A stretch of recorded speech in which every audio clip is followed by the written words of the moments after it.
Welcome to the deep dive. Today we're tackling something pretty ambitious, I'd say. Definitely. It's a unique challenge. We're looking at a very specific, biblically based timeline of end times events. I mean, detailed right down to the start of eternity. Yeah, the source we're using, this document called Brief Chronology of the Apocalypse, it lays out a really precise sequence, dates, calculations, the whole thing. Exactly. And our mission really is to unpack all of that for you. We're going beyond the sort of general ideas you might hear. Right, into specific dates, what the symbols might mean according to this source, some connections that, frankly, are quite surprising. Yeah, surprising is a good word. We want to give you a kind of shortcut through this complex material, hopefully without making your head spin too much. Well, it's certainly unique the way it weaves together different Bible passages and these, well, mathematical interpretations to actually project future events. It's very specific. It really is. And it immediately brings up that big question, doesn't it? Hmm. Can we actually know the timeline for things like this? Events so monumental. That's the core question, I think. This document, it takes a stab at it. So where does it start? The document uses a historical anchor point. Right. It begins with Jerusalem's destruction by the Romans back in the mid-70s AD. Okay, historical fact. But then it makes this leap, connecting it to a prophecy in Isaiah. Yeah, Isaiah 60, verse 3. The interpretation here is that Jerusalem becomes the new world capital around 2070 AD during the Millennium. Which would be exactly 2,000 years after its destruction. Interesting symmetry there. It is, and from that point, it shifts focus to Jesus' own words in Matthew 24 about the signs before his return. Ah, yes, the Olivet Discourse. Yeah. Very significant passage. Crucial, and this is where the source gets into the idea of generations. Matthew 24.34, Jesus says, that generation would not pass away until all these things had been fulfilled. But the question is always which generation? Exactly. And this document has a specific answer. It argues it's the generation that lives through the specific signs Jesus mentioned. Things like nation rising against nation. Like Yeah, World War I. precisely. The source identifies World War I and also World War II, particularly highlighting the persecution of the Jewish people during that time as key markers for this generation. Okay, so if that's the generation, how long is a generation according to this source? It pulls from Genesis 6.3, interpreting God setting man's days at 120 years as defining the length of this specific prophetic generation. So let's do the math then. If World War I is the starting point, 1914, and a generation is 120 years, then Christ's return, according to this document, has to happen before that generation ends. Right, so 1914 plus 120 years. That lands us squarely before 2034. That's the first major date projection we get. It is, and the source tries to build support for this 2034 date with another layer of interpretation, this time involving symbolism. Okay, I'm intrigued. What's the symbol? It goes back to the Israelites crossing the Jordan River. Joshua 3.4 says they had to keep a distance of 2,000 cubits from the Ark of the Covenant. Right, I remember that, 2,000 cubits. So the document interprets the Ark, especially the mercy seat on top, as a symbol for Jesus. Okay, that's a common interpretation. And the Jordan River itself, it argues, represents death and resurrection. It even points to the Hebrew root word yarden, meaning the one who descends. Descending into death, rising into new life. Makes sense. But how does the 2,000 cubits fit in? This is where it gets interesting. The source looks at Matthew 6.27, where Jesus talks about adding a cubit to one's stature or lifespan, depending on the translation. Ah, the cannot add one cubit unto his stature verse. Yes. The source argues strongly that a cubit can measure time, not just length. It even suggests the King James translation might be slightly off here, Oh, arguing that Jesus wouldn't make illogical statements and his disciples recorded accurately. So the implication is a cubit must be able to measure time in some context. okay, that's a bold claim about translation, but following their logic, if a cubit can measure time. Then 2,000 cubits become 2,000 years. Ah, so a 2,000-year gap. Between what? Between Christ's death, which the source places around 34 AD, and the symbolic death of his people during the Great Tribulation. That's when they metaphorically descend into the Jordan before reaching the new earth. So 34 AD plus 2,000 years. Lands you right back at 2034 AD. It connects perfectly with the generation calculation. Wow, okay. Yeah. That's neat. The internal consistency is striking there. It also mentions the 12 stones left in the Jordan from Joshua 4, interpreting those as signifying dying to the old life right as they enter the new reality. It all points back to that 2034 time frame. Okay, so 2034 is looking like a really central pin in this timeline. What comes next? The document introduces another time unit, right? Yes, a core concept it uses is time, times, and half a time. You see that in Daniel and Revelation. Commonly interpreted as 3.5 years. Correct, and this source explicitly calls that period a prophetic day. A prophetic day equals 3.5 literal years. Got it. And this prophetic day then becomes the measure for laying out the sequence leading up to the Great Tribulation. It gets quite detailed. Okay, like what? Well, for instance, it takes the day Israel crossed the Jordan, the 10th day of the first month in Joshua 4.19, and says that represents the 12,290 days, or the 3.5 years, just before the Great Tribulation begins. Okay, so one prophetic day leads right into it? Exactly. And then, remember the story, they waited 4 days before marching around Jericho? Yeah. The source interprets those 4 days as symbolizing a period of 13 or maybe 14 years of peace that happens before something called the period of the trumpets. Interesting. 4 days become 13 or 14 years. There's a lot of symbolic math here. There really is. It's consistent within its own framework, but you have to follow the logic step by step. So before the trumpets, there's this peace period. The source adds another detail here about building a temple. Yes, it draws a parallel with Solomon's temple, which took over 7 years to build. It suggests the Lord should have spent a similar time building his spiritual temple in Israel. Okay. But identifies the building materials, in this case, as Catholic clergy and monks. It's a very specific interpretation.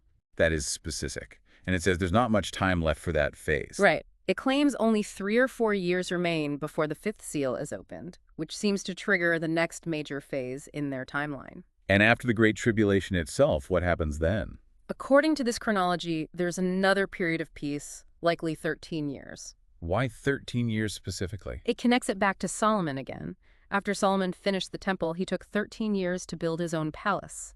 The source points to Hebrews 3.6, identifying this house not as a palace, but as the church. So 13 years of peace after the tribulation for the church to be established or rebuilt in a sense. Yeah, that seems to be the idea. And this 13-year period is also when the 144,000 come into play. Ah, the 144,000 from Revelation. How do they fit in?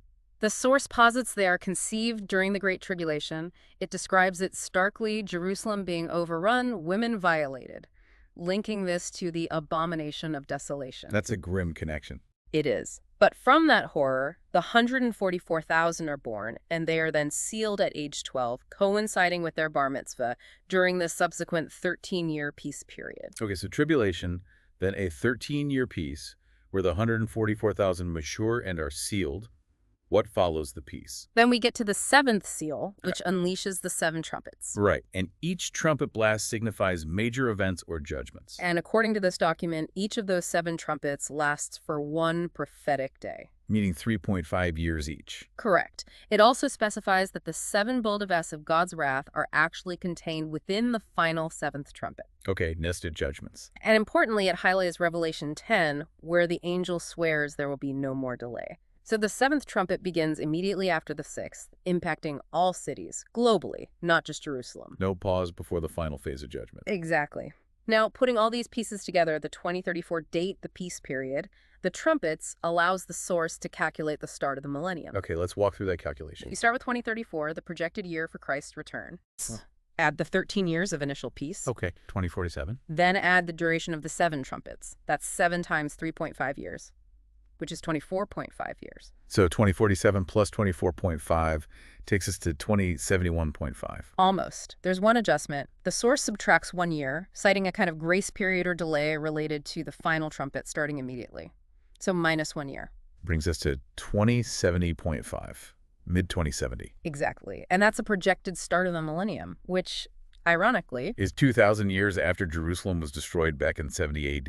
It circles back. Precisely. The symmetry is clearly important in this interpretation. So we've got 2034 for the return, 2070.5 for the millennium.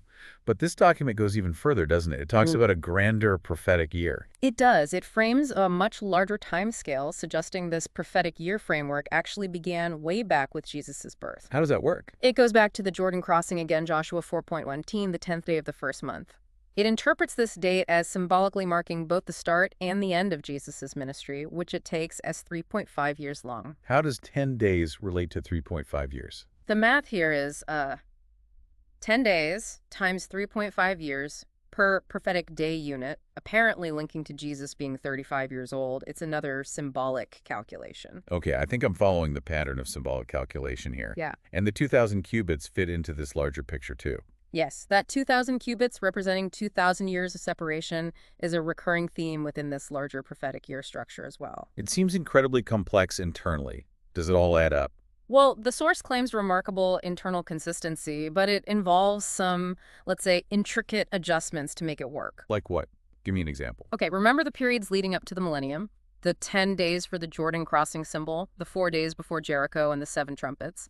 That's 21 prophetic days in total? Right. 21 times 3.5 years should be 73.5 years. Correct. But the source adjusts this. It subtracts 1 year from the very beginning, kind of before the clock starts, and another year from the end, claiming the last trumpet is actually only 2.5 years, not 3.5. Why the adjust? To make the final calculation land precisely on 2070.5 when added to the 2,000 years from 34 AD. It's about achieving that perfect numerical alignment. So the numbers are massaged slightly to maintain the overall consistency. Are there other examples like that? Yes, quite a few. For instance, the millennium itself. The source calculates it as 286 prophetic days. Okay, 286 times 3.5 years. That's 1,001 years, not exactly 1,000. Ah, so there's an extra year. And the source says that extra year precisely balances out the year that was missing from the final trumpet calculation. It creates this internal balance. I see. And the 4 days of rest before Jericho, you said 13 or 14 years earlier. Right. The source clarifies it equals 14 years, 4 by 3.5 equals 14. Not the 13 years of peace after the tribulation, because it argues the first year of the first trumpet period gets added to those 13 years of peace somehow. It's complex. It really is weaving a tight, if complicated, tapestry. What happens after all these main events, after the millennium? Well, after the 1,000 years, or 1,001 by that calculation, the timeline continues.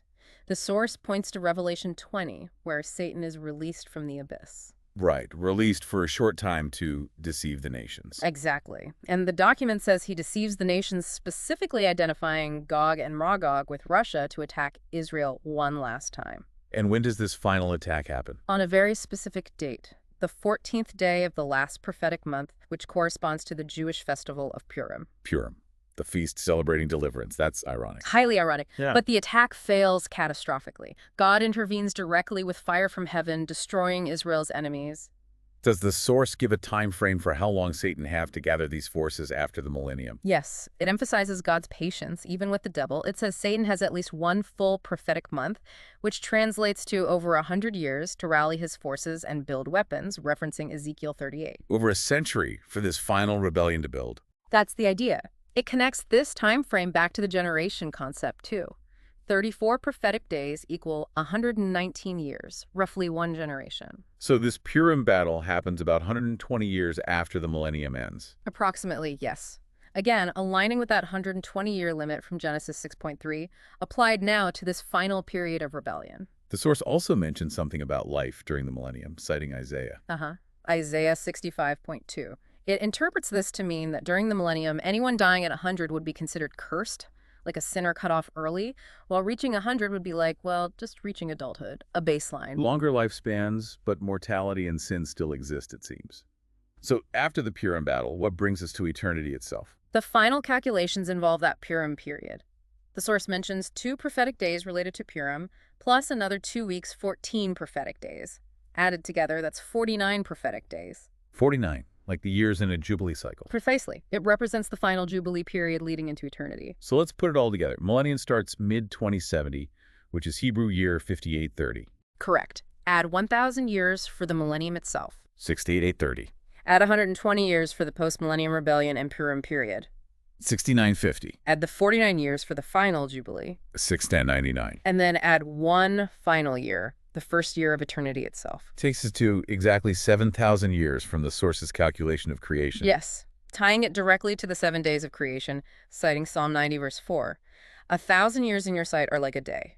So day 7 ends, and the eternal day 8, or year 7001, technically begins after year 7000 is complete. 7,000 years. That's a very potent number biblically. It is. The source also notes that the start of the millennium, Hebrew year 5830, is roughly the 119th Jubilee since creation. 5 out at 830 divided by 49. And it connects that to God not tolerating humanity beyond 120 Jubilees, another link to Genesis 6.3. Exactly. It keeps circling back to these core numbers and concepts. There was one more date mentioned, 3240 AD. How does that fit in? Ah, right. The source identifies this whole grand prophetic year from Jesus' birth onwards as the acceptable year of the Lord mentioned in Luke 4.19. And it calculates this year or era extends all the way to 3240 AD. That's derived from 2070, start of Millennium, plus 1000, Millennium, plus 120, Rebellion, plus 50, the Jubilee period, rounding the 49 up. Which also happens to be 66 Jubilees from some point. It's densely packed. Very densely packed. But the final crucial point the source makes addresses the obvious objection. If we have all these dates, 2034, 2070, even 7000, doesn't that contradict Jesus saying no one knows the day or the hour? The big one. How does the source handle that? It draws a distinction. It argues Jesus specifically restricted knowledge of the day and the hour.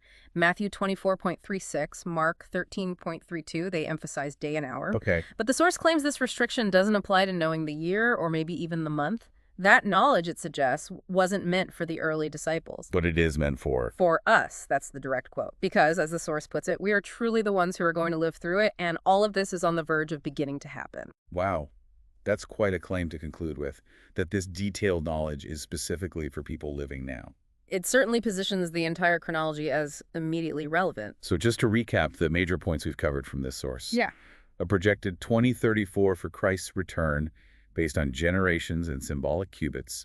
The millennium starting around mid-2070, 2,000 years after Jerusalem's fall, and this all culminating in the year 7000 from creation marking eternity's dawn. It's an incredibly specific roadmap. It truly is a detailed, biblically derived timeline laid out step by step in the brief chronology of the apocalypse. It leaves you with a lot to think about. Definitely. And maybe a final thought for you, the listener. Given these meticulous calculations, these symbolic interpretations we've just walked through, how might contemplating such a detailed timeline shift your own perspective, maybe about the world around you, or even how you think about time itself? That's a deep question to ponder. We really encourage you to think back on the connections made today, the generations, the cubits, the prophetic days, the jubilees. What parts of this intricate structure stood out most to you? It's certainly given us plenty to discuss.